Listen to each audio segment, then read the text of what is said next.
Hello, the Pioneer viewers. I greet you all from a new day and a new report. Today, I will share with you the latest developments regarding the war between the Russian army and the Ukrainian army. When we look at the latest reports, we see a similarity with our previous reports. This similarity, as you can guess, is that the clashes on the Kherson front line and the Donetsk front line are quite intense. The latest report shows us that the Ukrainian army has increased its advancement attempts on the Kherson front line, while Russian troops have accelerated their advancement attempts on the Donetsk front line. The Ukrainian troops are in a difficult situation, especially around Avdiivka. This is an undeniable fact. So, what is the latest situation on the front line? Let's analyze the developments together. As the Pioneer team, we continue to bring you developments regarding the Russia-Ukraine war. Don't forget to subscribe to our channel and turn on notifications so as you don't miss our daily map reports and reports on the agenda. You can also support me and my team by using the super thanks button below the video. This support is very important for us. Let's start if you are ready, the Pioneer reports. As you know, the Kherson front line is currently a priority for us, because the conclusion of hostilities in this area will mean a new threshold for the Ukrainian army.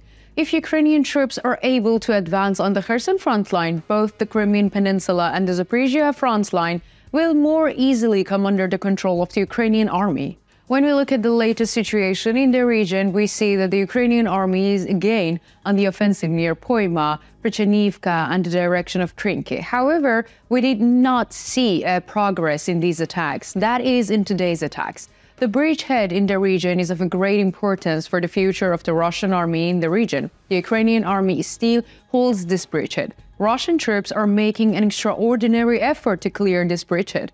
However, this extraordinary effort only leads to a destruction of the Russian soldiers. Moreover, the inadequacy of the Russian artillery in the region is a big problem for the Russian army. The Ukrainian army made no new progress in last day. However, the mobility in the region still continues. Ukrainian artillery is active in the region. Russian positions in the region are constantly under fire. In this way, Russian troops do not have the opportunity to advance to the Ukrainian positions. Ukrainian positions are very strongly defending the borderline. Let us state again that there is no change in the borderline in the region today. However, the gray area you see on the map will probably come under the control of the Ukrainian army in a very short time. We can say that the Russian troops may withdraw in the direction of the Crimean Peninsula in the coming days.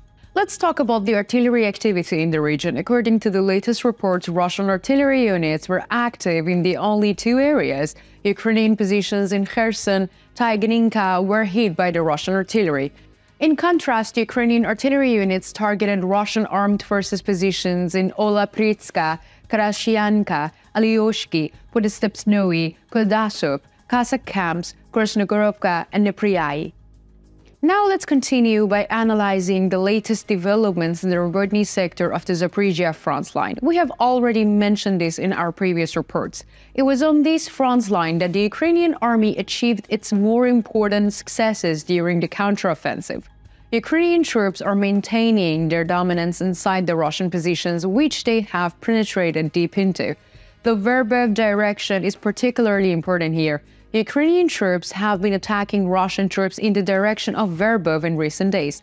The firepower of the Ukrainian artillery units and the Ukrainian armored units in the region is wearing down the Russian positions. According to the latest reports, the Russian army launched an intensive attack on Ukrainian positions in the Rovodny sector. Here we see that the long-range weapons of the Russian army are quite active. The Russian troops attacking the Rovodny sector from the west were successfully repelled by the Ukrainian Defense Forces. It is reported that the Russian army suffered heavy losses during these attacks. According to the latest reports of local sources, there are quite heavy losses. However, Russian sources claim that these claims are unfounded. In addition, images from the region confirm that the losses of the Russian army are heavy. As we mentioned, the Ukrainian armed forces are violently hitting the Russian positions in the direction of Verbov. Here we see that the Russian troops are also responding. So the counter-clashes in the region are quite fierce. However, these clashes did not change the borderline. It is seen that intense clashes continue to take place in the region. I think that the borderline will change in the direction of the Verbov in the coming days. Let's touch on artillery activity in the region. According to the latest reports, Russian artillery units targeted Ukrainian armed forces positions in Kamianskoye, Malaya, Sherbiaki, Novodanilovka, Malaya Tokmakcha, and Goliapol. In turn, artillery units of the Ukrainian armed forces targeted Russian positions in Lugovoye, Zherbyanki, Nestoryanki, Kopana, Ichenko, Novoprokopivka, Verbov, Novofedorovka, and Novopokrovka. Now let us continue by analyzing the latest developments in the Vuholdar sector of the Zaporizhia front line. There have been no significant changes in this area in recent days. However, there are reports of intense clashes between artillery units in the area. Russian artillery shelled the Ukrainian positions in Stromoyorsk and Marianka, Rivnopol, and Yorkhain. On the other hand, Ukrainian artillery units hit Zaporizhia, Starmelinka, Novodonetsk, Kermianchik, and Novomyrsk. Let us continue by analyzing the latest developments on the Donetsk front line. As we mentioned at the beginning of our report, the Ukrainian army still maintains its defense here. However, as we mentioned, the Ukrainian defense in the region is in a difficult situation. This is an undeniable fact. When we look at the latest situation in the region, we see that the Russian troops have increased their attacks around Avdiivka. The Russian armed forces, supported by all possible long-range weapons, continued to carry out offensive operations near Novomykhailovka, in Marinka, near Permovskoye, in Avdiivka from the Yasinovodskaya Fork, and near Stepnoe.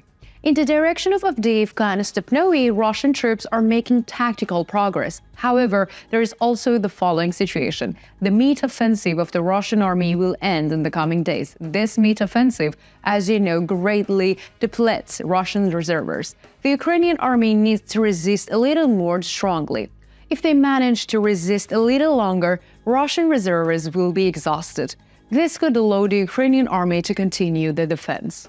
Let's talk about artillery activity in the region. According to the latest reports, Russian artillery targeted Ukrainian troops in Katerynivka, Pobeda, Gorogoivka, and the town of Krasnogorovka, Kordakhovka, Nataliivka, Notskoye, Novokalyunov, and Sukatka Balka. In turn, Ukrainian artillery hit Russian positions in Oleksandrivka, Starmelinka, Donetsk, Petsky, Kamenka, Krasnogorovka village, and Horlivka.